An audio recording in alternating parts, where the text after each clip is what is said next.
Assalamualaikum warahmatullahi wabarakatuh.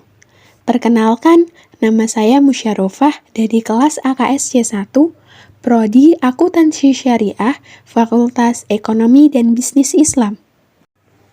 Di sini, saya akan membahas tentang Undang-Undang Dasar 1945, Pasal 26, sebelum diamandemen dan alasan mengapa harus diamandemen. Sebelum diamandemen, Pasal 26 hanya memiliki 2 ayat, yang berbunyi 1. Yang menjadi warga negara ialah orang-orang bangsa Indonesia asli, dan orang-orang bangsa lain yang disahkan dengan undang-undang sebagai warga negara. Yang kedua, syarat-syarat mengenai kewarganegaraan ditetapkan dengan undang-undang. Golongan pribumi pada masa penjajahan Belanda dianggap sebagai orang Indonesia asli, sedangkan mereka yang bukan non-pribumi dianggap bukan orang Indonesia asli.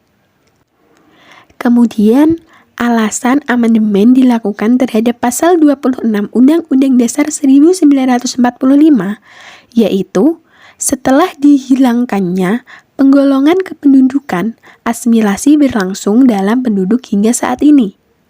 Akibatnya, pembagian warga negara berdasarkan orang-orang bangsa Indonesia asli dan orang-orang bangsa lain sudah tidak tepat lagi.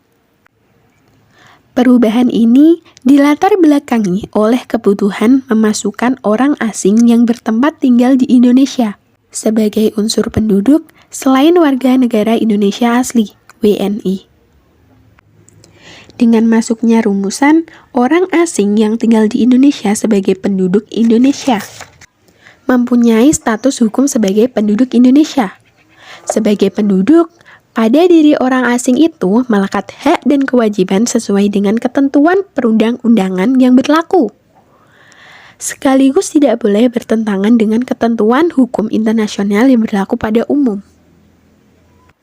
Setelah diamandemen, Pasal 26 Undang-Undang Dasar 1945 menjadi 3 ayat, yaitu 1.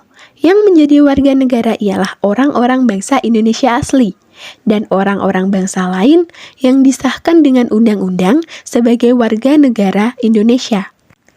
Yang kedua, penduduk ialah warga negara Indonesia dan orang asing yang bertempat tinggal di Indonesia. Yang ketiga, hal-hal mengenai warga negara dan penduduk diatur dengan Undang-Undang Dasar.